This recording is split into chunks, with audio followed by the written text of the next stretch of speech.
Muito bom dia a todos, espero que estejam todos bem. Dia 1º de outubro hoje, estamos começando mais um mês, né? E falando sobre os sistemas do corpo humano, vamos dar uma ênfase maior aí no sistema muscular. Lembrando que essa é a nossa terceira aula, nós tivemos a primeira e a segunda falando sobre grupos musculares e falando também sobre a anatomia, né, de cada músculo, como que é o funcionamento de cada músculo. A aula de hoje é para a gente concentrar grupos musculares, apresentar também sobre a localização dos músculos, são músculos agonistas, antagonistas, sinergistas, músculos posturais, basicamente. E vamos dar uma introdução sobre a aula de contração muscular, que será amanhã, juntamente com a aula de fibras musculares. Eu me chamo Conrado, sou professor aqui do Senac Araraquara, e também sou aqui do canal Que Ensina Aprende no YouTube. Se você está assistindo pela primeira vez essa aula, vamos lembrar que tem mais duas aulas aí que ficou para trás, tá bom? Então, vamos dar o início aqui à aula. Eu vou apenas deixar uma mensagem aqui para a nossa aula de hoje. Não sei se percebe na câmera, mas essa é uma camiseta minha, né? Uma camiseta da cor rosa, justamente aí por causa do Outubro Rosa também, né? Que começa neste mês, né? Lembrando aí que por mais que a gente esteja no período de isolamento social, distanciamento, é muito importante a gente falar sobre a prevenção, né, do câncer de mama e justamente essa data a gente escolhe, né, esse mês de outubro a gente escolhe para falar sobre a prevenção e, consequentemente, como é importante o diagnóstico precoce neste caso, tá bem? Assim como todas as outras patologias, tá bem? Então, só para vocês terem ideia, praticamente 80% dos diagnósticos de câncer de mama que são tomados de maneira precoce, a chance é de 100% de cura, né, de tratamento e de cura. Então, lembrando apenas de uma maneira simbólica aí, lembrando que a cor rosa, né, ela é celebrada aí, mas lembrando que apenas de maneira simbólica a gente está comemorando este mês do Outubro Rosa, tá bem? Eu vou desativar minha câmera, tá bem? Justamente só para que a gravação não fique muito pesada, mas o meu áudio está aberto aqui todo momento. Peço para vocês também que quiserem interagir conosco, mandem uma mensagem no chat, ou podem abrir o microfone e fazerem as suas perguntas, suas colocações, tá bem? Uma boa aula a todos. Então, conforme a gente comentou, né, a aula de sistema muscular hoje, ela vai abordar as fibras musculares, a classificação morfológica dos músculos, a inervação, como que os músculos funcionam, né, por que que eles são mantidos ativos, né, e basicamente é por causa da inervação. Eu vou falar um pouquinho mais sobre isso. Quando a gente fala ainda dos músculos, né, na sequência que a gente encontra a sua inervação, a gente também conhece a ação dos músculos, que em alguns casos, inclusive, dá um nome para esses músculos, né?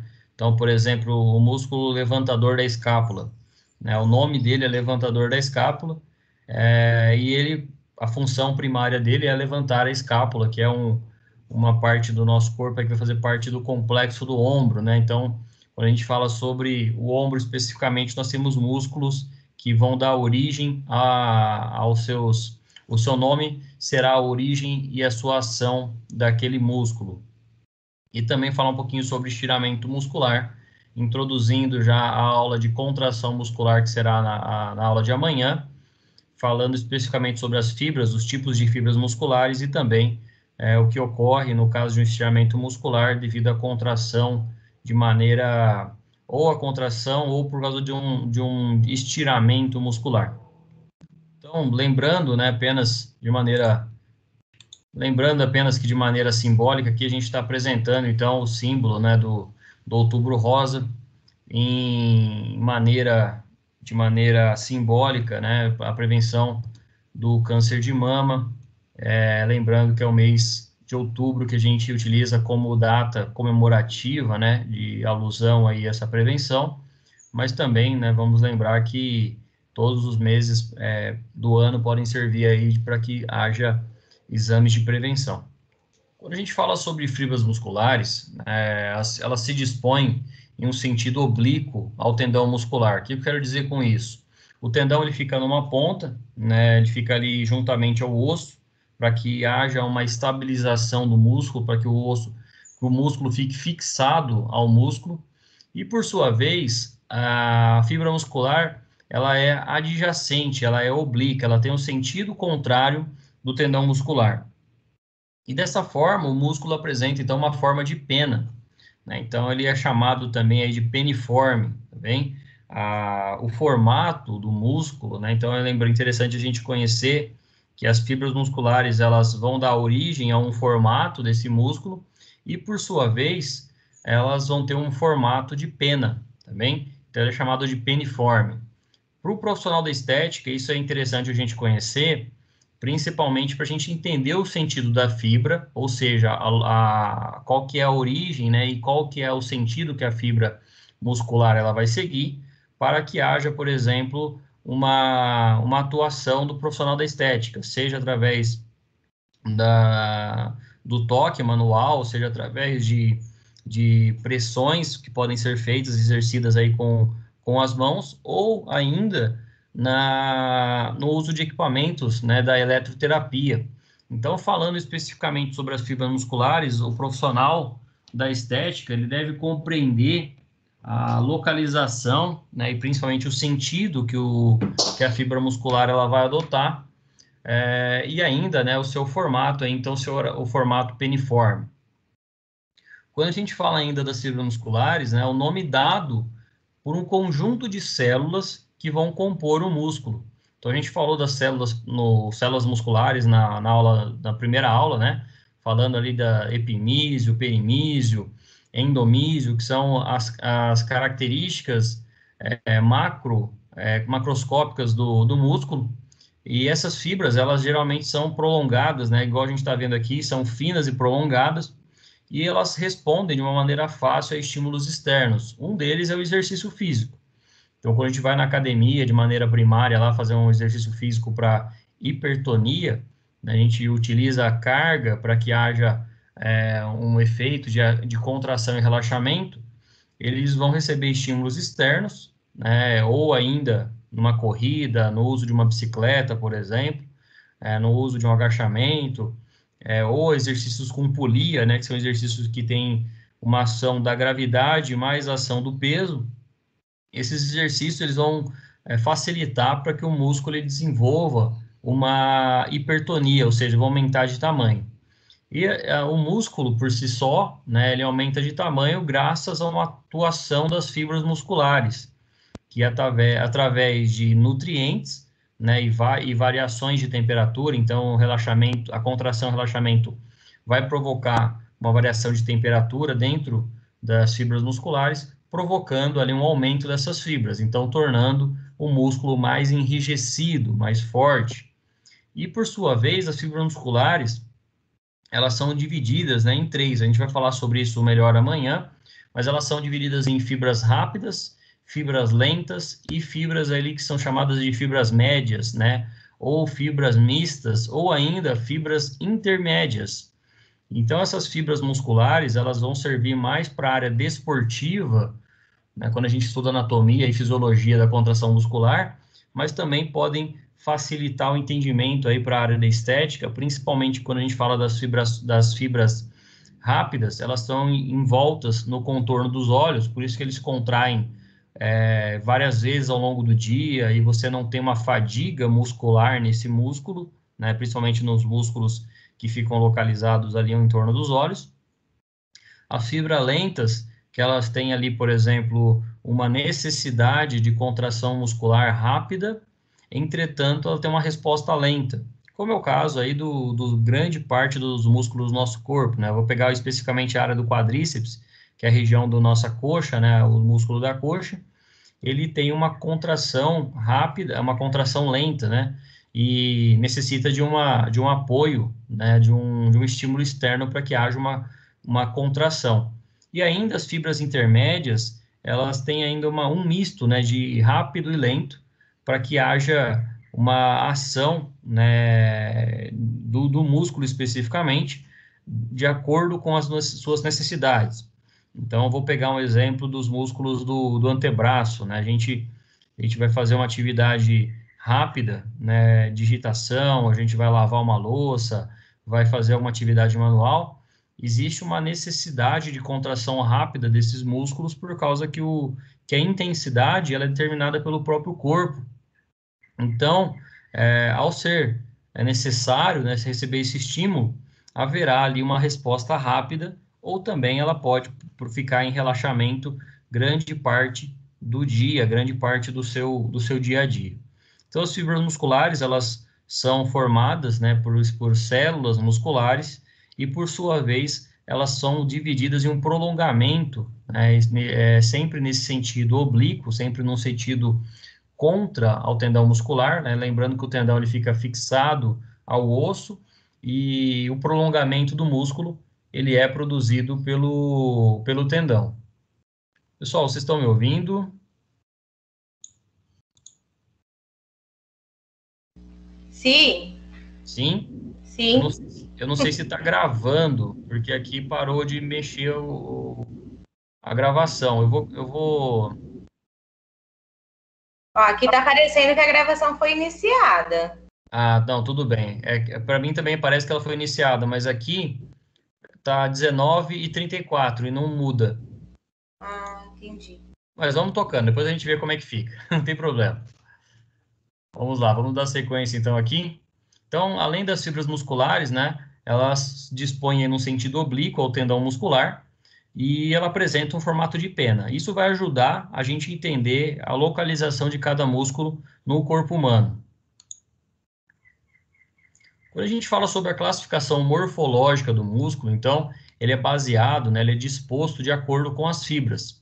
Vocês podem observar que ao longo do corpo nós temos variações dessa fibra, tá bem? Então percebam, né, que aqui na região da boca, né, próximo à região dos olhos também, as fibras musculares elas serão em sentido circular. Então, por que a gente precisa, né, estimular essas fibras musculares nesse sentido? Seja através do uso de, por exemplo, de alguns equipamentos da eletroterapia, né? Entre eles aí nós temos os usos de eletroestimuladores, nós temos alguns outros, como a alta frequência, por exemplo, que é utilizado bastante pelo profissional da estética, eles têm que circundar o músculo, né? Então, na região dos olhos, na região da boca ali, obviamente que guardado as devidas proporções, né? Não vamos utilizar uma alta frequência em órgãos vitais, e próximo de órgãos.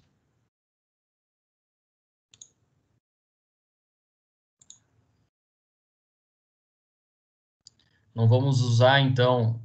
Opa.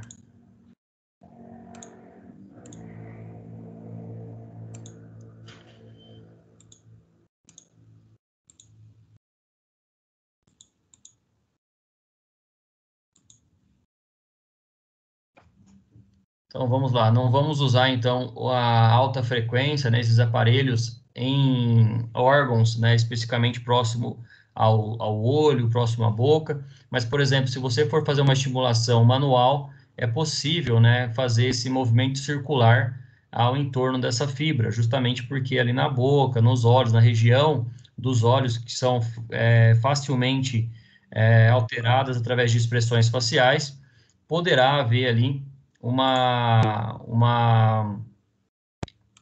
um acompanhamento das fibras musculares. Então, o profissional que vai atuar com massoterapia, com atuação estética, o profissional fisioterapeuta, o profissional que vão colocar a mão na massa ou literalmente a mão no músculo, ele precisa ter uma atuação específica, né, e lembrar da origem de cada músculo. Lembrando que na região ali orbicular, na região circular, esses músculos eles terão esse formato. Por isso que a gente fala aí que cada fibra muscular vai ter a sua classificação morfológica de acordo com o músculo.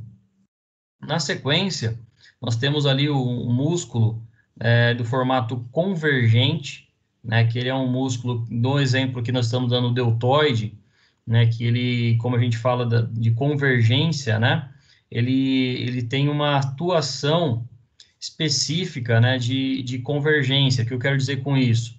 Ele é um músculo que ele vai atuar em movimentos rotulares, né? Então, rotação do ombro, ele vai atuar também na rotação do movimento do braço, né? Então, o peitoral ele acaba tendo uma ação convergente. E essa convergência, né, não é somente ali no músculo do peitoral, nós temos também no glúteo, né? O músculo glúteo, ele também tem esse formato convergente e também, né, em alguns casos, aí, ele pode ter uma atuação de rotação. Quando a gente fala de ser convergente, é para auxiliar nesses movimentos de rotação. Lembrando que todos ali vão ter um formato de pena, né? Entretanto, eles vão receber o nome de acordo com a sua movimentação. Os músculos, né, especificamente aí o músculo convergente, eles vão se unir ao músculo paralelo, lá na coxa também, para ter ações mais fortes, né? Então, lá especificamente no quadril, né, juntamente com o paralelo e o pineado, né, são músculos que vão se unir de uma maneira mais rígida, mais forte, para exercer uma força maior, tá bem? Então, o convergente, ele também assume ali um papel de formar um grupo muscular mais potente, mais forte. A convergência, né, lembrando apenas de convergência aí do sentido dessa palavra, é aquilo que tem um formato na mesma direção. Então percebam, né, que a pena que saindo, né, do músculo, ele vai ter um formato para a mesma direção. Então saindo aqui da base axilar, né, saindo de baixo do braço, ele vai ter uma atuação, um movimento para o centro do peito, né, para a região do peito. Então todos vão seguir o mesmo movimento, por isso que ele é chamado de convergente.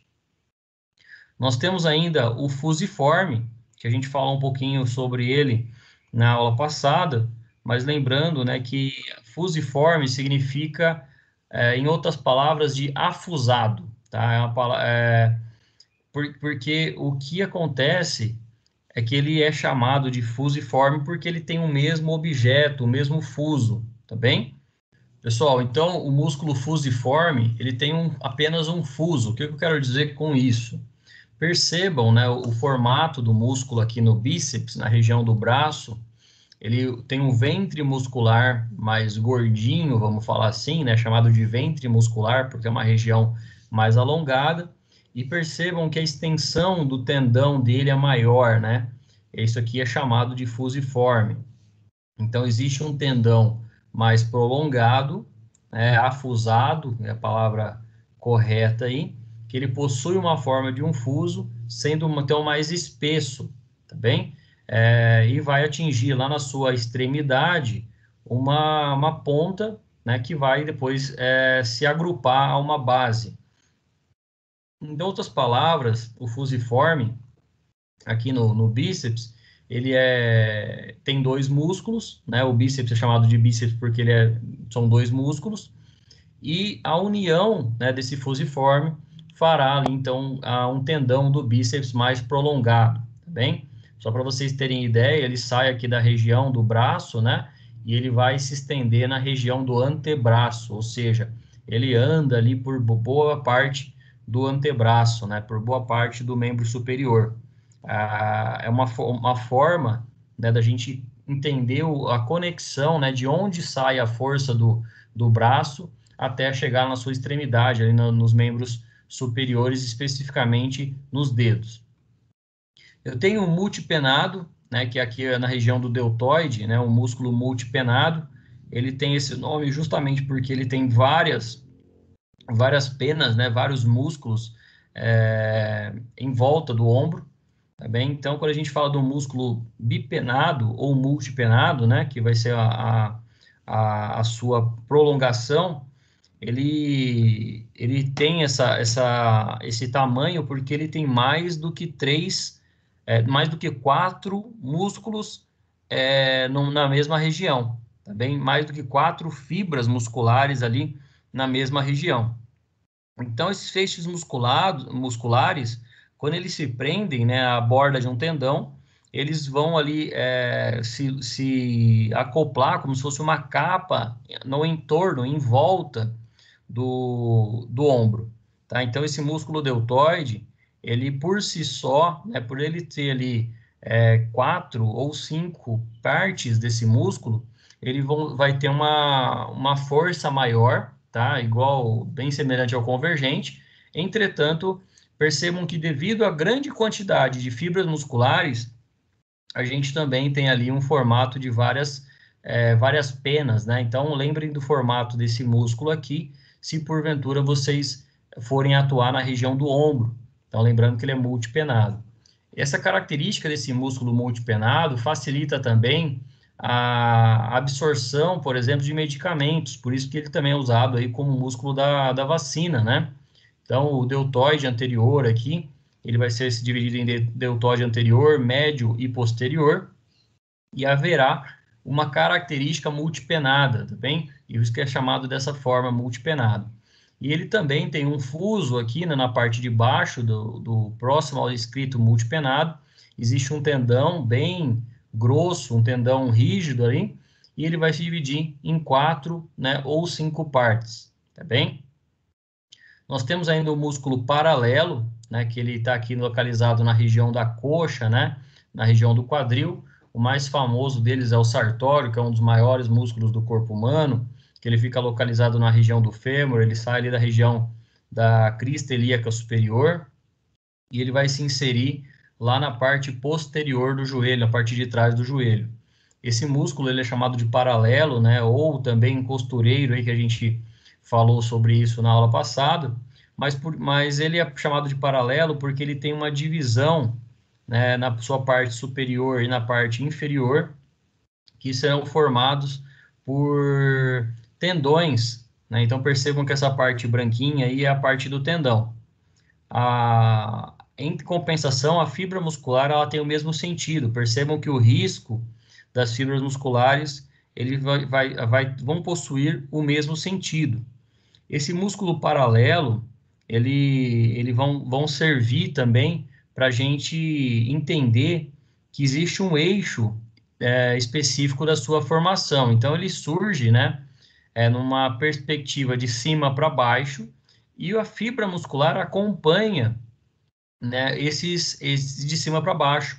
Os riscos, vamos falar assim, da fibra muscular, que vão caracterizar a sua contração e o relaxamento, eles servem, então, para a gente entender que eles seguem um plano, né, um mesmo sentido, por isso que eles são chamados aí de paralelos, tá bem? Ao longo do músculo, eles vão ter esse mesmo formato, por isso que eles são chamados aí de músculos paralelos. O músculo paralelo, então, ele vai estar localizado, especificamente, um deles é o sartório, né, o músculo aí da coxa, e ele contrai, né, de uma maneira rápida. Entretanto, vamos lembrar apenas do formato do músculo, pelo que vocês estão enxergando aí, ele é alongado, né, ele é largo aí no seu tamanho, mas na sua espessura ele é pequeno, tá? Então, vamos lembrar que ele também, por ser muito comprido e pequeno, ele facilmente vai se cansar, tá bem? Então, uma pessoa sedentária, uma pessoa que não faz atividade física, tem muitas dores aí ou acaba tendo fadiga de maneira fácil nesse músculo, tá bem? O músculo unipenado, que vai estar localizado na região tíbio-társica, aqui na região da perna, né, na região do membro inferior, especificamente no pé e nas pernas, né, chamado de músculo unipenado, né, que é a característica dele aí é basicamente ter apenas uma fibra muscular, tá bem? E eu já vou aproveitar para explicar o bipenado, que ele tem um prolongamento, um fuso aqui do músculo, entretanto ele é dividido em duas partes. O unipenado, né, todas as fibras estão para o mesmo sentido, todas as fibras estão para o mesmo lado, tá bem? Então aqui na região do membro inferior, né, especificamente nas pernas, o músculo eles são unipenado. Então eles vão ser mais facilmente aí fadigados, cansados ao longo de um dia, depois de uma atividade física, e em compensação, eles também vão ser mais difíceis de provocar hipertonia, né? Então percebam, quando você conhece alguém que faz academia lá, que vai o dia todo na academia, ele vai ter mais facilidade, né, em ter uma hipertonia nos membros superiores e na região do tronco, do que nas pernas, né? Então, parece até que a pessoa não faz atividade física nas pernas. Ela até faz. Entretanto, o músculo, pela sua característica unipenada, aquela pessoa, né, aquele indivíduo, ele vai ter uma dificuldade maior em provocar a hipertonia desse músculo. Por sua vez, o músculo bipenado, ele é encontrado no reto femoral, né, que aqui é a região do fêmur, né, a região do quadril, mas ele sai do joelho, né? Então percebam que ele sai do joelho e se divide em uma porção mais alongada e uma porção mais interna, né? Uma região superior, uma região posterior e uma região superior. Então essas fibras musculares, elas são divididas dessa forma para que haja ali uma contração e relaxamento de maneira rápida, de maneira potente, bem semelhante à região convergente. Entretanto, né, ele parece uma dificuldade também em provocar hipertonia, né? Então, o músculo bipenado, ele tem, quem vai fazer atividade física aí sabe que malhar a coxa, fazer exercícios físicos com a coxa, eles têm mais dificuldade em provocar hipertonia. Geralmente, você tem que receber ali uma carga praticamente igual ao seu próprio peso, né? Ou pelo menos 80% do peso corporal, para que comece a apresentar ali uma hipertonia. A aula de hoje não é especificamente de atividade física, né? Mas o que eu quero que vocês se concentrem e memorizem o formato das fibras, né? E sempre a localização das fibras. Então, se eu vou atuar, né, na região da estética, aqui na região do quadril, na região da coxa, vamos lembrar que ela vai ser bipenada, então eu tenho que agir num sentido para fora da coxa, né, e para dentro da coxa também. Vamos lembrar que a gente tem ainda, aqui na região do quadril, nós temos as glândulas, né, que vão facilitar, né, as glândulas linfáticas, que vão facilitar a reabsorção da linfa, né, a absorção e reabsorção da linfa. Vamos lembrar que a região do deltoide, a região do peitoral, eles vão servir para produzir alongamento, vão servir para produzir movimento. Então, se eu quero, né, realizar uma atividade aqui, eu posso esticar, eu posso alongar, eu posso exercer um estresse ali para que haja um alongamento nessas fibras musculares, porque as fibras permitem essa prática. As fibras musculares aqui na região circular, conforme eu disse no início da aula, né, ela tem um formato circular, então eu tenho que agir sempre a favor da região orbital, para que as fibras musculares produzam ali uma contração e vão aumentar também, inclusive, o aporte, né, o fluxo de colágeno naquela região. Os músculos paralelo, fusiforme, né, o músculo paralelo e fusiforme e o unipenado, eles vão ter uma atuação um pouco mais distinta, né, e até são mais utilizados aí nos momentos que a gente vai realizar atividade física, contração muscular e atividade física para que haja hipertonia. Então, a gente falou sobre a classificação morfológica do músculo de acordo com as suas fibras, de acordo com o seu formato, a disposição dessas fibras.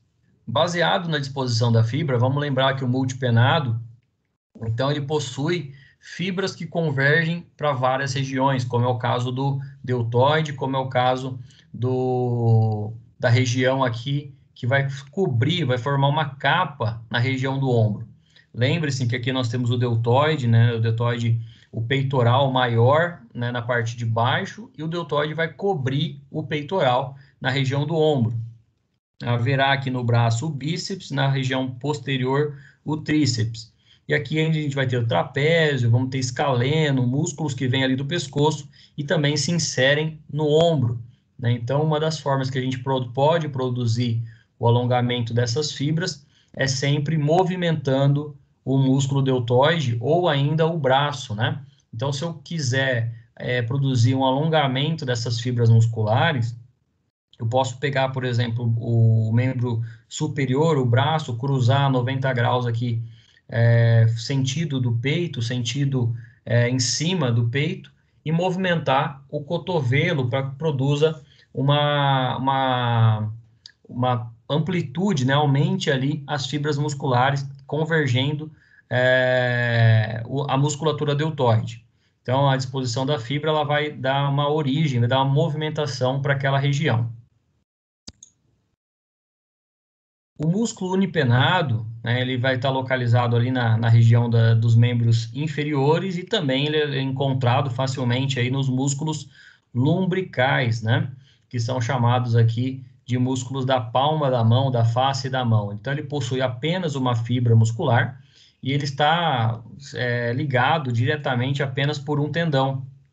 Então, quando a gente entende um pouquinho mais dessa base da mão, né, como que são as fibras musculares da mão, a gente consegue entender, por exemplo, por que depois de um dia pesado ali de atividade física ou de um dia com bastante atividade manual, especificamente os profissionais da estética que vão trabalhar ali manualmente, por que sente dores naquela região? Lembrando que o músculo ele é unipenado, a fibra dele é unipenada, ele tem apenas um sentido da fibra, então ele vai descansar mais fácil também, e ele possui apenas um lado, né? Ele possui apenas ele possui apenas um sentido, as suas fibras.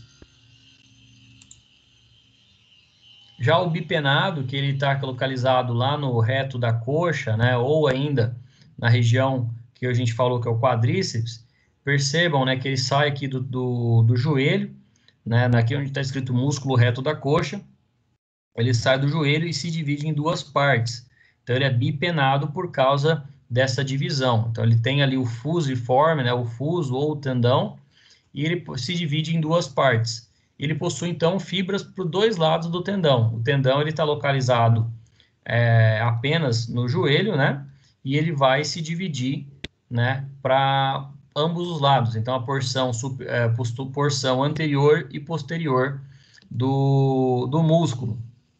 E isso vai ajudar também que quando a gente está deitado, por exemplo, ele se torce, ele se contorce, um músculo roda sobre o outro, né? E é por isso que é comum as pessoas aí que praticam atividade física terem dor quando estão deitadas, ou as pessoas que são sedentárias, que parece que melhora quando a pessoa está deitada, mas na verdade ela acaba sentindo dores na região da coxa, justamente porque os músculos retos da coxa eles são bipenados, as fibras dele vão apresentar um formato bipenado.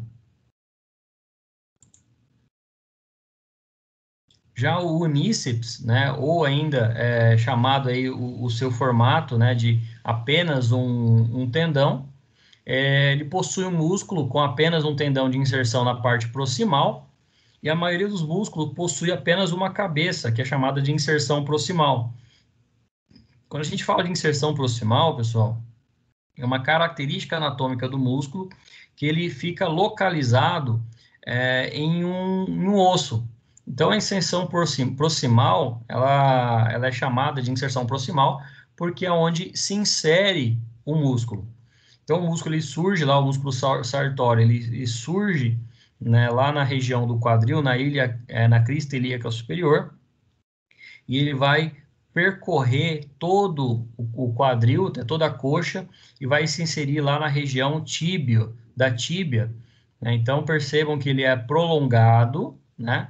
E ele é mais largo, né? Ele é alongado, entretanto, a sua parede, né? Ela é mais fina, então isso acaba produzindo ali uma fadiga mais rápida, maior, né? E mais fácil de acontecer fadiga no músculo sartório. Além, né, do músculo sartório, vamos lembrar exclusivamente que a gente tem aqui esse músculo também chamado de costureiro, que ele vai ter uma localização de acordo com a sua inserção. Então, a gente vai ver as inserções dos músculos especificamente, além do músculo do uníceps, nós temos o famoso bíceps, tá bom? Então, o bíceps, que é o caso que nós estamos vendo aqui na projeção, de acordo com a inserção proximal também, ele é dividido em duas partes, ou seja, duas cabeças. A região do bíceps, conforme eu falei anteriormente, ele está fixado lá no antebraço. Entretanto, quando ele vai chegar aqui na metade do ombro, né, na metade do braço, especificamente, ele vai se dividir em duas partes lá no ombro. Então, o bíceps, percebam que eles são formados por duas cabeças, ou seja, dois músculos, e essas inserções eles vão estar sendo proximais lá, uma na região do húmero e o outro na região posterior, na região anterior da escápula. Tá? Então, só para a gente entender um pouquinho aí da biomecânica, ou seja, da mecânica de funcionamento dos músculos. Tanto o músculo bíceps braquial como o bíceps femoral, eles são divididos em duas partes. Eu estou mostrando uma imagem para vocês aqui na projeção também, ao lado do osso aqui, está dividido em parte A e B. Uma cabeça é caracterizado, né, pela parte A, que é o bíceps, o chamado de bíceps maior, e bíceps menor. Então, percebam que um é mais alongado do que o outro, né? E um é mais gordinho, aí um é mais arredondado do que o outro. Isso a gente precisa compreender porque na ação de contração muscular do bíceps, um vai andar sobre o outro, um vai se movimentar sobre o outro, deslizar sobre o outro, para que exista uma contração muscular. Então, se eu quero, por exemplo, ativar uma musculatura nesse momento, vai precisar de uma ação. E essa ação a gente vai ver um pouquinho mais à frente, de agonista e antagonista, para que haja uma contração e relaxamento desse músculo. Então, quando a gente fala de bíceps, né, vamos lembrar que ele possui duas cabeças. Quanto ao tríceps, né, ele vai possuir três cabeças. Então, na região tanto do membro inferior como membro superior, haverá lá o tríceps sural, né, formado pelo gastrocnêmio, né, que ele é dividido em duas partes, e o sóleo, que é um músculo interno que a gente não consegue ver aqui na projeção, e o tríceps braquial, que ele é dividido em três partes, a parte média, longa e a parte máxima, né? Então, a gente tem na região do posterior ali do braço, nós temos o tríceps, que é dividido em três partes.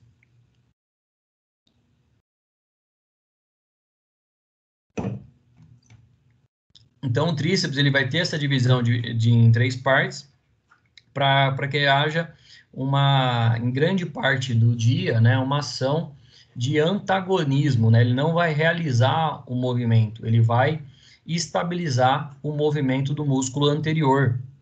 Porque quando a gente está andando, a gente anda para frente, o movimento dos braços eles são para frente, mas quando a gente vai fazer todo o ciclo da marcha, ou quando a gente vai realizar algum movimento com o corpo, precisa de um músculo para que dê estabilidade para aquele membro inferior ou para o membro superior.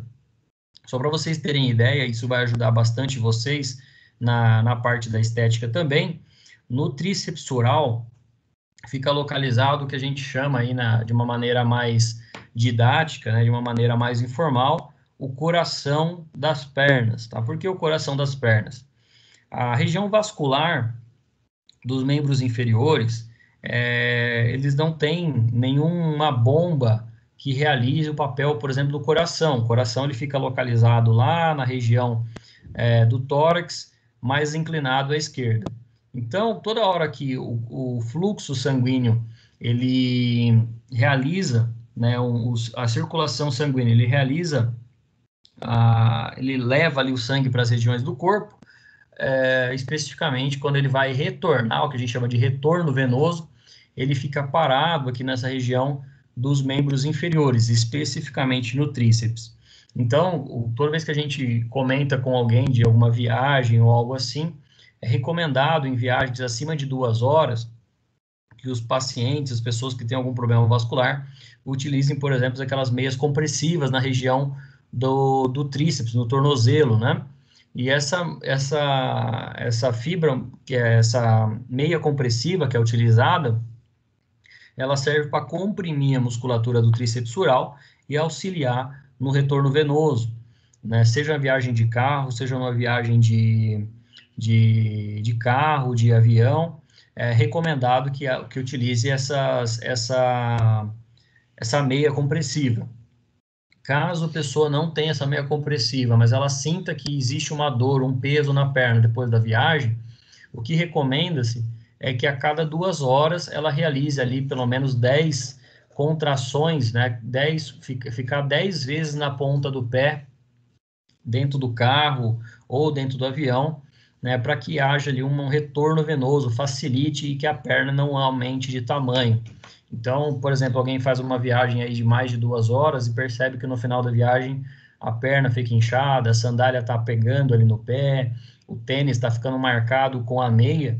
O recomendado é que essa pessoa faça esse exercício físico com o membro inferior, ou seja, ficar na ponta dos pés, pelo menos 10 bombeamentos desse tríceps sural, para que facilite o retorno venoso, né? Lembrando que a gente tem prolongamento aqui de artérias que saem ali da região da aorta, que vão levar o sangue especificamente para o coração. No caso do tríceps sural, já existe essa atuação melhor aí na região vascular. Então, percebam também que se porventura vocês precisarem realizar alguma drenagem linfática, né, ou uma massagem, sei que o profissional da estética não é o único que vai atuar exclusivamente com a massagem, lembrem-se que o tríceps ele vai ter um formato de 3 músculos, então vocês vão ter que realizar uma ação em sentido calcâneo, né, para cima, ali a região caudal para o céfalo, né? Então a região de cauda, a região a gente chama de céfalo caudal, geralmente, né, a região do crânio para baixo, mas aqui na região dos membros inferiores é de baixo para cima, tá? Para facilitar o retorno venoso. Você pega lá o membro inferior e faz uma drenagem para baixo, você vai, na verdade, acumular linfa, acumular líquido naquela região, né? Então, isso vai prejudicar o movimento, tá? Não vai prejudicar o sentido da linfa, o sentido do circulatório e, às vezes, até aumentar o período de recuperação daquele indivíduo.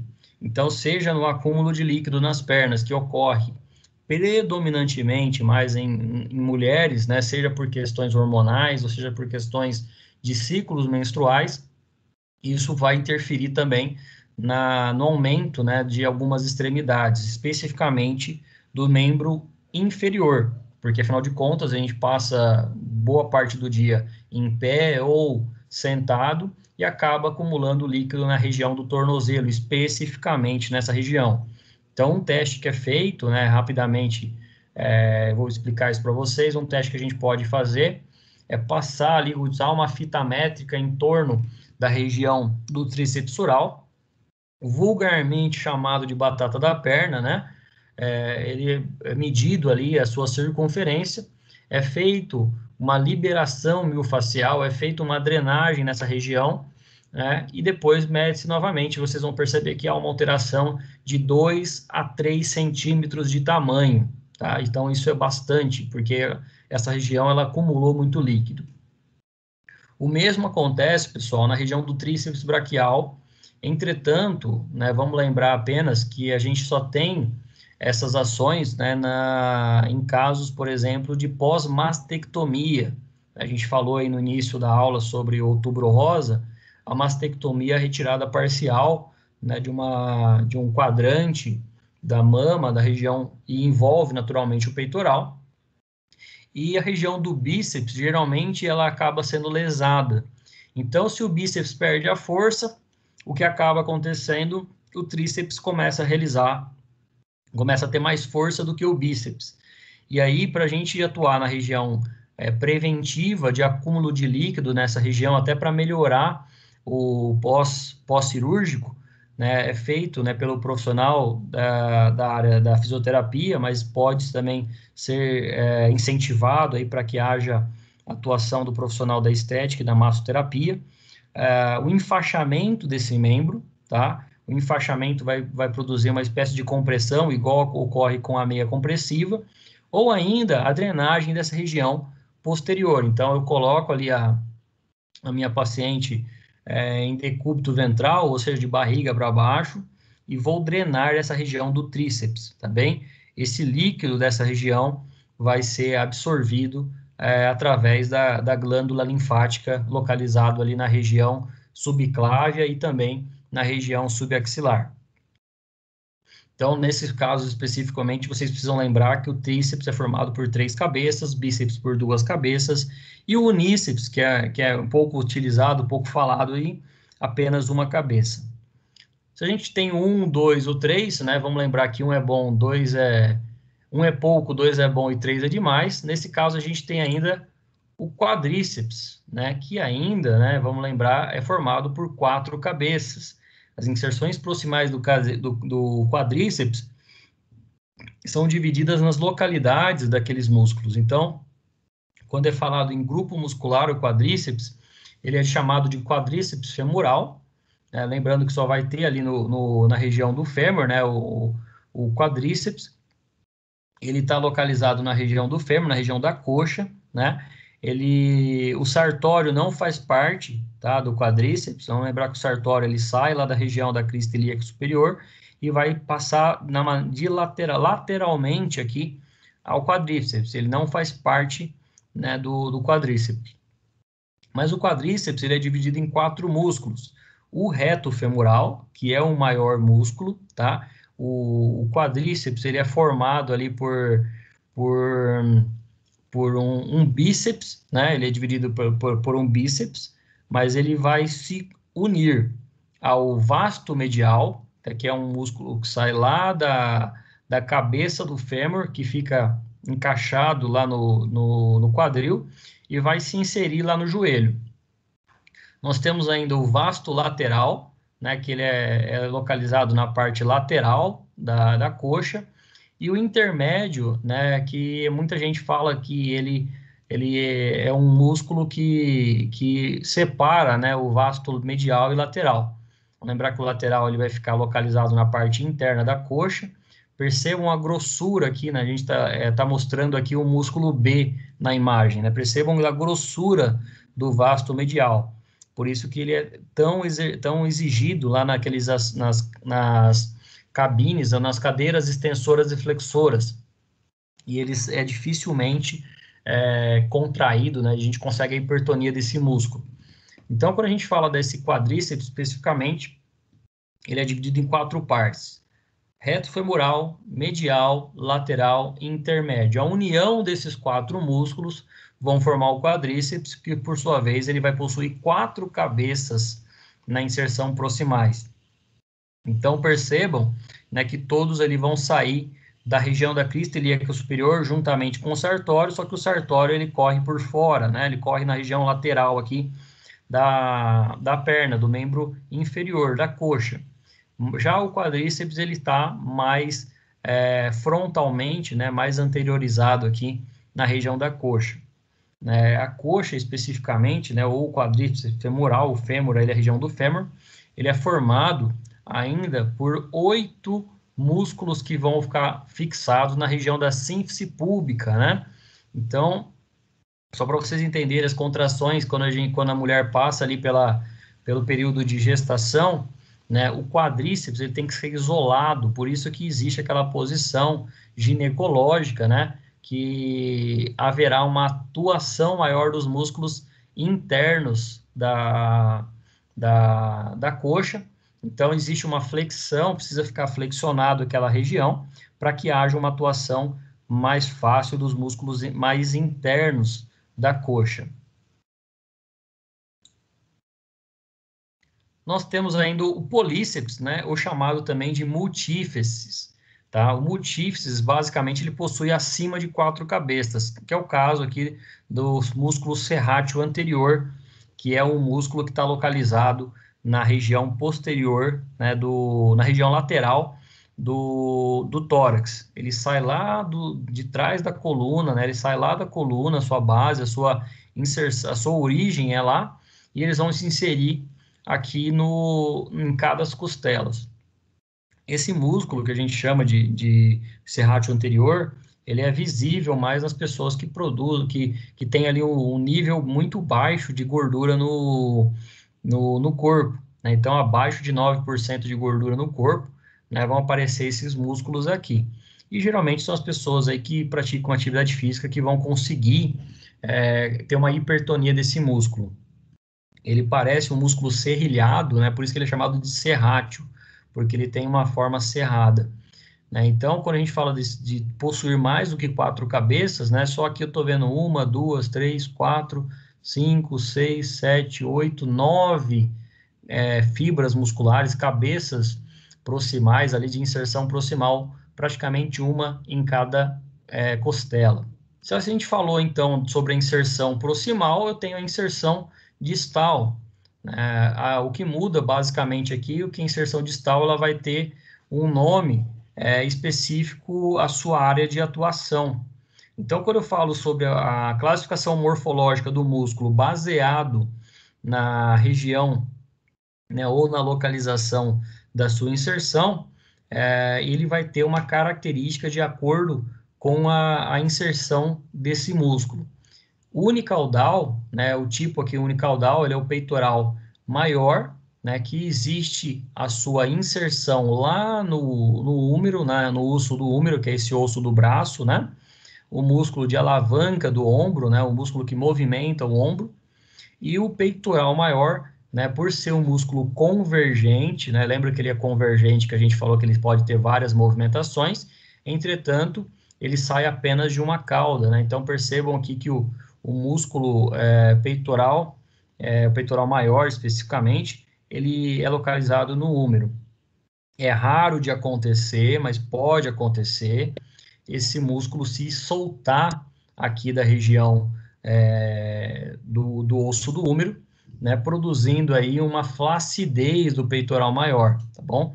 Então, obviamente, dependendo do caso aqui, se for um estiramento, é só a pessoa para passar ali 45 dias, 60 dias sem realizar uma atividade física, que o músculo ele vai se unir novamente àquele tendão. Vai apresentar uma cicatriz, vai apresentar uma certa fraqueza, mas naturalmente ele vai se inserir e vai continuar funcionando normalmente. Em alguns casos é necessário procurar um especialista ali, um ortopedista, para que ele coloque espécie de grampos nesse músculo, para que eles voltem a ter uma atuação de peitoral maior, atuando na respiração e também no movimento do braço. Por que eu quero que vocês entendam isso? A musculatura do peitoral maior, no caso do homem, né, ele vai dar uma aparência, né, de rigidez na atividade física, principalmente no supino, mas no caso da mulher, né, vamos lembrar que aqui haverá ainda a mama, haverá ali as glândulas mamárias, e dependendo também da altura, do formato do seio, do formato da mama e também no peso que pode produzir ao longo dos anos, isso pode produzir, né, um fechamento da região da amplitude dos braços, né, a amplitude de movimento dos braços, e produzindo também uma espécie de arqueamento, né, principalmente as pessoas mais velhas vão se projetando para frente. Uma forma de corrigir essa atuação é produzindo ali um alongamento desse músculo peitoral maior. Então, não sei se alguém já chegou a fazer academia, um exercício chamado crucifixo, né, que é basicamente a pessoa fica deitada, coloca ali um peso com o braço esticado no meio do corpo e desce, né, um para cada lado, para que haja uma abertura desse músculo unicaudado, que é o peitoral maior. Mas isso só ocorre por causa da atuação do peitoral, tá? Em alguns casos também, aí, principalmente na área, né, da pós-mastectomia, obviamente que a pessoa vai apresentar dores nessa região após a cirurgia, mas é estabilizado a região do úmero e pode ser movimentado o músculo peitoral maior para que haja um aumento desse músculo, para que haja ali um aumento dessa musculatura.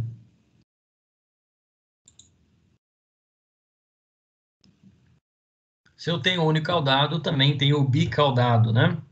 O bicaudado, ele vai estar localizado especificamente lá no tibial anterior, e ele vai estabilizar a movimentação dos ossos do metatarso, seja ele na região mais distal do pé, na região mais distante do pé, ou na região mais proximal do pé, especificamente no cuneiforme medial. Não sei se vocês vão lembrar desse fato, um jogador de futebol aí chamado Neymar, ele teve uma torção desse tibial anterior, ele teve uma torção aqui para a parte externa do tornozelo e acabou fraturando o osso do cuneiforme medial. Esse osso por si só, ele acabou fraturando mais 2 ossos lateralmente do pé, né? O cuneiforme anterior e o trapezoide, se eu não me engano, que foi o osso do pé aqui. Ele acabou sendo fraturando esses ossos e acabou, né, gerando, né, um afastamento dele ali por meses antes da Copa do Mundo. Então, uma simples torção, né, simples fato de você virar o pé, você pode acabar quebrando alguns ossos do metatarso, porque o músculo, né, bicaudado, ele é prolongado, né? Imagine aqui o prolongamento do músculo, ele fica localizado na região do tíbio társica, na região dos pés, aqui na região anterior, né, mais medial do tornozelo, e ele passa, né, pela frente do osso da tíbia, sendo inclusive quase do mesmo tamanho da tíbia. Em alguns casos mais sérios, né, acaba tendo um deslocamento da tíbia sobre a fíbula, né? E aí imagina, é o tamanho da tíbia, né, o osso da canela, aí, vulgarmente chamado osso da canela, se ele se projeta em cima da fíbula, acaba fraturando a fíbula também, né? Então, muito cuidado com essas torções, né, não foi nada, só fica com o pé para cima que tá bom. O pé para cima ajuda no retorno venoso, igual a gente falou lá no tríceps sural.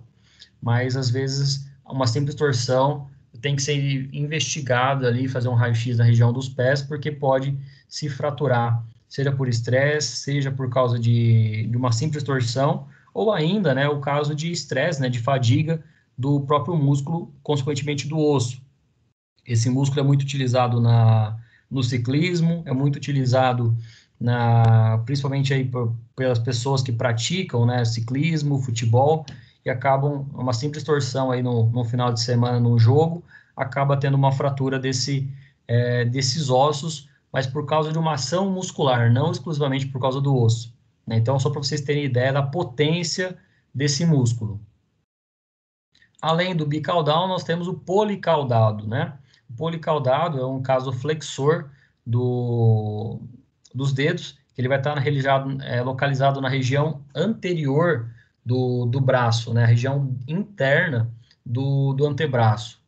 Ele possui acima de 2 inserções distais. Então, quando a gente fala sobre as suas localizações, a gente viu aí o bicaudado, né? Nós vimos o policaudado e o unicaudado. Então, o flexor dos dedos, aqui o flexor superficial das mãos, quando a gente movimenta os dedos aqui olhando para a palma da mão, né, a gente consegue ver o movimento desses músculos, especificamente na região interna do antebraço. E ele é policaudado porque ele sai lá do húmero, ele passa aqui em cima do osso do rádio e do osso da una, e ele vai se inserir, né, através de vários tendões lá nos dedos. A parte ruim de tudo isso é que se ele se insere, né, se ele passa aqui na região carpal, pode apresentar o que a gente chama lá de síndrome do túnel do carpo, ou ainda, né, em um caso de um rompimento desse músculo flexor, a tendência é que ele retorne, né, esse músculo ou o tendão flexor, ele se enrole, vamos falar assim, né, a região policaudal. E aí, dependendo do caso, né, um especialista em mão tem que procurar o tendão ali e colocar ele novamente, né, fazer a sua inserção novamente na região do músculo superficial dos dedos.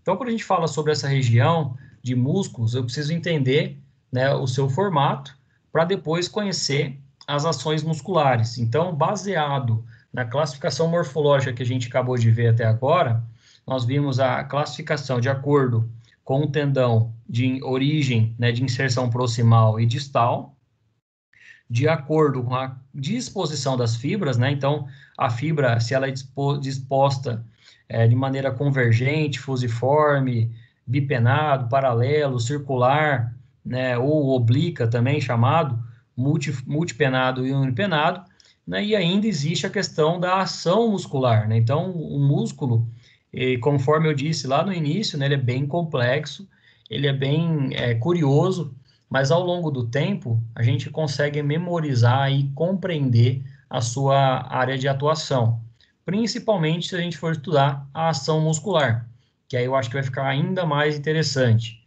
O músculo, de acordo com a ação muscular, ele recebe esse nome de acordo com a ação que executa.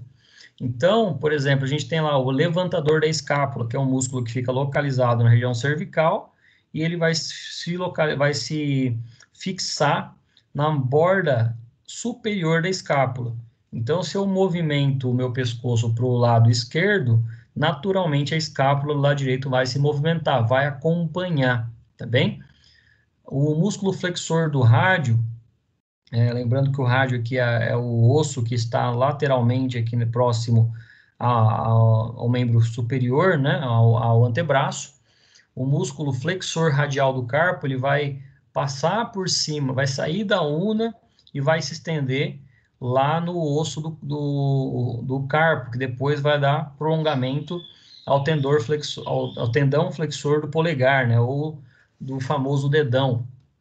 Então, essa musculatura, ela vai ter um nome de acordo com a ação que ela executa.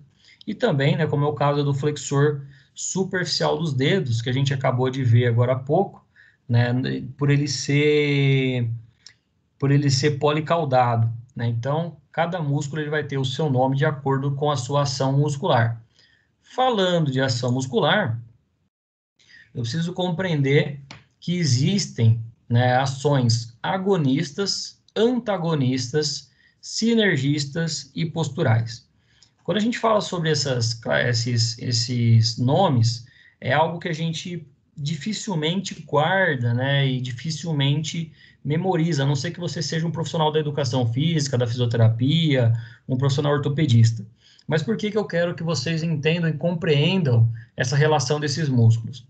O agonista, ele é um músculo que executa a ação e é dono do movimento. Então, uma profissional da área da estética tem que observar o seu cliente, o seu paciente, desde que ele desce do carro até a hora que ele vai embora para sua casa. Porque do carro ou da moto que ele chegou para ser atendido, ou se ele veio andando, por exemplo. Se ele apresenta alguma dor ou movimento, seriamente, né, existe alguma lesão ou provavelmente uma irritação desse músculo. Essa irritação ela pode se transformar em inflamação, essa inflamação ela pode se tornar uma inflamação crônica, e essa inflamação crônica ela pode apresentar futuramente estiramentos musculares e rupturas musculares. E aí é uma atuação exclusivamente do profissional da área médica, tá bom? Então, quando a gente conhece o profissional da estética, ele precisa observar o seu paciente no jeito que ele anda, no formato que ele usa para subir ou descer uma escada, ou até aquela escadinha que existe, né, no espaço aí no consultório de vocês, que vocês vão colocar ali no consultório futuramente, para que vocês entendam que esses músculos vão atuar nas ações musculares. Os músculos agonistas, eles são os que realizam a ação muscular, ela é o dono do movimento. Quando a gente fala do músculo psoas, né, a gente falou lá do psoas, que fica localizado na região próximo aos órgãos digestores, nós temos o prolongamento dele, que é o ilio-psoas. O ilio-psoas, por exemplo, é usado na flexão de quadril, né? A pessoa vai subir uma escada, a pessoa vai realizar um movimento de entrar e sair do carro, subir na moto, ele vai movimentar um músculo que sai lá da coluna e vai se inserir na região, né, da crista ilíaca superior e inferior no quadril. Então, percebam que o músculo agonista, ele vai ser fundamental para o movimento, né, principalmente no movimento dos membros inferiores. E ainda, né, entendendo a sua atuação, né, por ser agonista, é ele que realiza o movimento. Então, geralmente no bíceps, né, na flexão lá do bíceps, o bíceps vai ser o músculo agonista. Se eu tenho um músculo agonista, eu também tenho o que a gente chama de músculo antagonista, né? Que aí é a sequência que a gente vai ver agora. Que é o músculo que realiza um movimento contrário ao agonista. Então, lá na flexão do bíceps, o tríceps fica relaxado. E aí, quando você estende, né, o membro superior, o tríceps se contrai, tá bom? E o bíceps fica relaxado. Então, numa perspectiva de ação muscular, né, de contração e relaxamento, a contração muscular ela só vai ocorrer, primeiramente, por uma placa motora, que a gente vai ver um pouquinho mais à frente, vamos falar melhor sobre isso amanhã, e ele vai ocorrer de acordo com a atuação agonista e antagonista do músculo. Um vai realizar um movimento e um vai realizar um movimento contrário. Para que haja a ação necessária do agonista, né, é necessário que o agonista se contrai e o antagonista relaxe.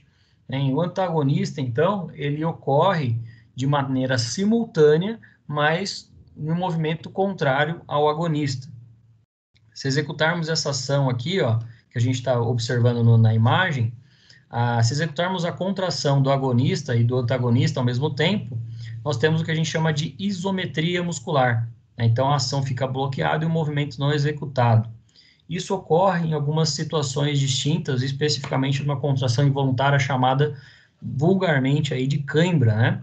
Então, uma pessoa que já teve cãibra na perna, no membro inferior, sabe que a gente não consegue dobrar a perna, não consegue andar, simplesmente a gente tem a cãibra. Ela vai ter a dor ali, o pico, né, de dor ali, em média, de 10 a 50 segundos, dependendo do caso, e vai ficar com uma espécie de dolorimento, uma dor persistente naquela região. E eu vou explicar melhor isso amanhã. Mas quando a gente fala de músculo agonista e antagonista, se os dois fizerem a mesma ação, só haverá contração do músculo, não haverá movimento, tá bem? Então, vamos lembrar disso. O agonista realiza o movimento e o antagonista não realiza o movimento. Ele realiza um movimento contrário ao do agonista. E se a gente realizar a contração do agonista e do antagonista, aparecerá um efeito chamado de isometria muscular, tá bem? Basicamente, é uma contratura do músculo agonista e antagonista ao mesmo tempo. O movimento não é executado e uma ação fica bloqueada. Já o sinergista, né, ele é um movimento diferente, né, distinto, mas a gente estuda neste momento também.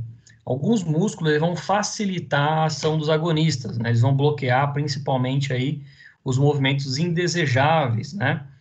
Ao realizar, por exemplo, a flexão distal aí da ponta do dedo, do polegar, o músculo que vai flexionar essa falange é o flexor de todo o dedo, né? E especificamente nesse exemplo aqui, ó, vou dar um exemplo de uma flexão, né? Percebam que existe o bíceps braquial, né? Que é o chamado agonista, que realiza o movimento, o bíceps antagonista, né? O tríceps braquial, que é chamado de antagonista, e haverá ainda, né, uma ação, né, do braquial, de um músculo à parte, né, no braço. Nós temos lá o tríceps braquial, representado pela letra A, o braquial representado pela letra B, e o bíceps braquial, que ele é diferente do músculo braquial.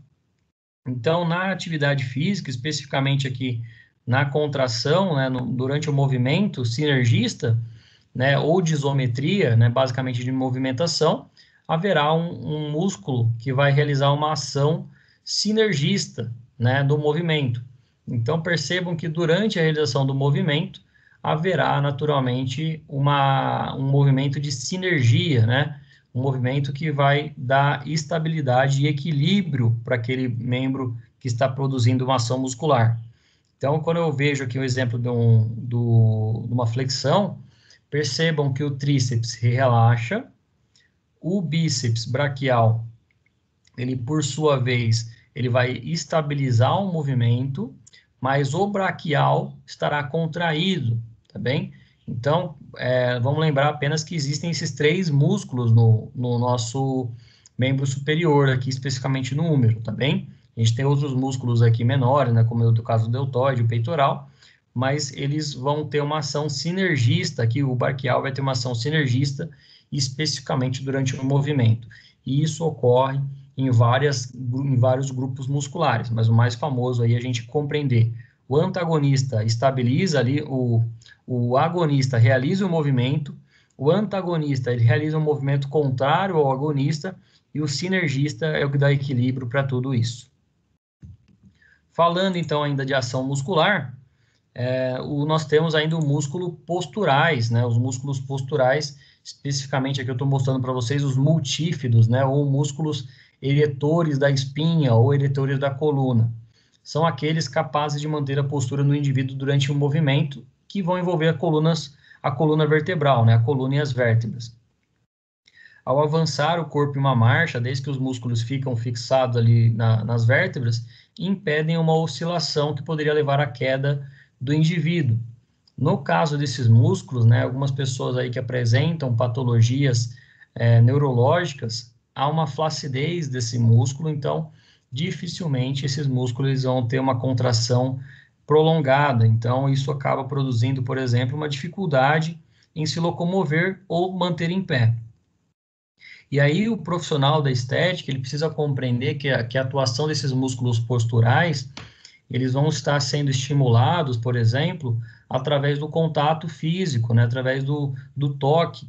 Então, eu não posso pressionar muito um músculo ali naquela região, especificamente por uma parte nervosa, e é uma parte que vai produzir a inervação de demais músculos do corpo, né? Então, a gente já tem introdução para falar aí da inervação. O músculo ele vai ser inervado de acordo com uma fibra nervosa e uma placa motora. Então, o que é a fibra nervosa? É o fio condutor do músculo, né? Então, percebam aqui que eu estou mostrando para vocês na cor amarelo várias fibras nervosas em volta do músculo. Essas fibras nervosas, juntamente com o sangue, juntamente com a circulação sanguínea, vão nutrir o músculo, vão deixar o músculo se tornar mais rígido, mais forte. Então, os nervos, eles são situados profundamente, tá? A gente está vendo aqui apenas uma imagem, né, que ele está superficial, os nervos, geralmente, eles são mais profundos. No músculo, cada fibra nervosa vai inervar um grupo específico de fibras musculares. Então, no grupo lá do ilio-psoas, né, que eu mostrei para vocês, que fica localizado no quadril, na flexão do quadril, ele sai lá da região sacroiliaca, né, na região sacral, mas ele veio lá da coluna, né, que teve uma origem lá no cérebro, ele passou por toda a coluna, sendo ramificado, chegou na região caudal, aqui na região do sacro, né, região do osso sacral, e ele vai partir através de uma fibra nervosa para inervar todos os músculos específicos de uma placa motora. A fibra nervosa, né, quando termina em uma terminação nervosa, né, ou seja, a união da fibra nervosa com as fibras musculares, vai surgir o que a gente chama de placa motora. Então, lá na sinapse, né, quando a gente estudou o sistema nervoso central, o sistema nervoso em si, quando havia a sinapse, né, havia ali uma mudança, né, um estímulo do neurônio, para que o neurônio realizasse um raciocínio, realizasse uma ação. A mesma coisa acontece nas fibras musculares. A fibra nervosa, através da placa motora, vai determinar o comando das fibras musculares sobre a sua responsabilidade. Então, se eu quero, por exemplo, me locomover, o meu cérebro vai informar o meu sistema motor, né? O seu sistema motor vai informar a sua fibra nervosa e, por sua vez, vai realizar a ação e a contração das fibras musculares. Isso é importante, né, porque a gente tem uma importância prática de tudo isso, primeiramente porque eu consigo a hipertrofia muscular e, na sequência, eu consigo produzir movimento. Eu consigo produzir saúde para esse músculo. O músculo ele precisa se movimentar, né? Então, se ele se movimenta, se ele realiza um movimento, mais sadio estará as fibras musculares e com maior conectividade com a placa motora. Então, algumas pessoas com mais idade começam a perder essa ação das placas motoras, apresentando um dos casos aí a flacidez. né? Então, por isso que é tão importante idoso, né? Todo mundo, mas idoso principalmente, realizar atividade física. Seja pilates, seja academia, seja hidroterapia, seja uma caminhada em volta do parquinho ali, em volta da praça, perto de casa, né? Com supervisão ou com alguém próximo, para que estimule a ação da placa motora, porque muitos idosos acabam ficando acamados depois, porque os músculos da perna, principalmente, né, acabam falhando, acabam se sentindo ali menosprezados, vamos falar assim, e acabam perdendo a sua força motriz. E aí, pessoal, é uma ladeira abaixo, vamos falar assim, tá? Acaba tendo uma atuação de degeneração dessa placa motora. O músculo por si só, ele vai, já estava flácido, ele vai se deteriorar ainda mais e os movimentos, né, vão deixar de existir.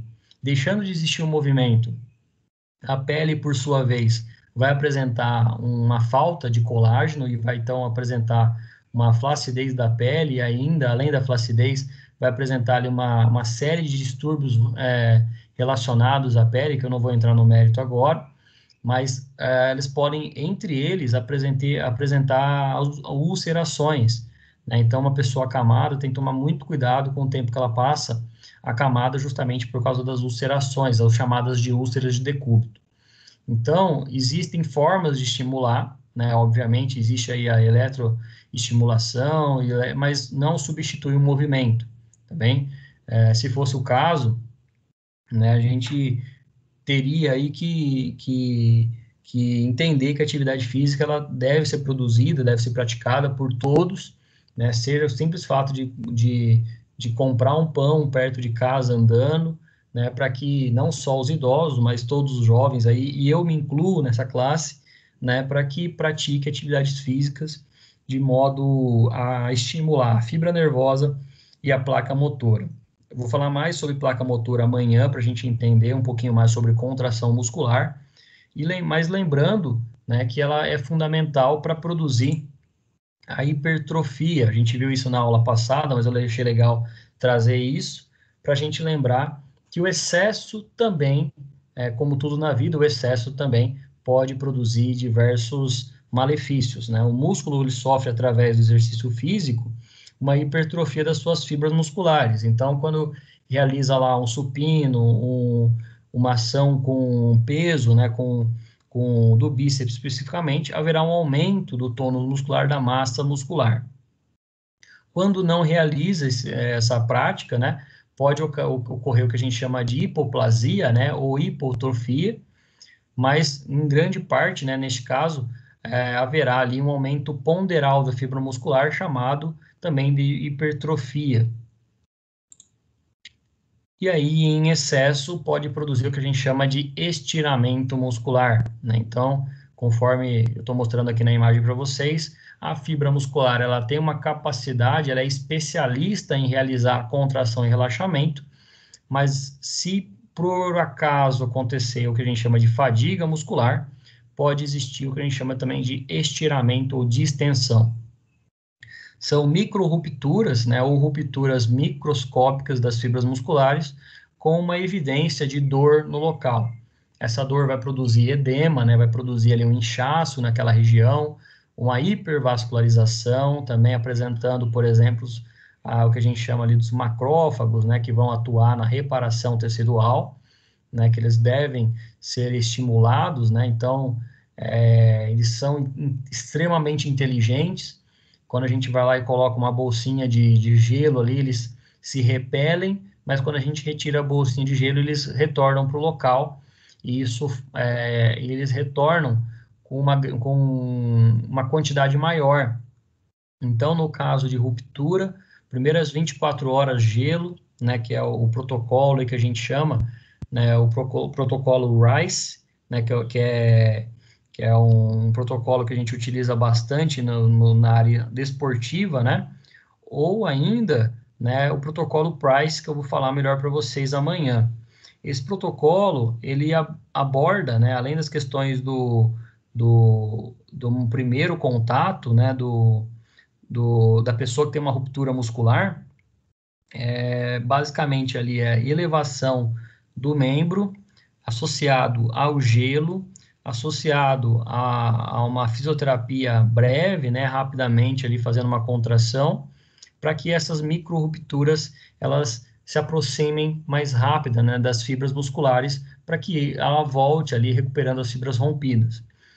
Somente o profissional da fisioterapia que pode fazer isso?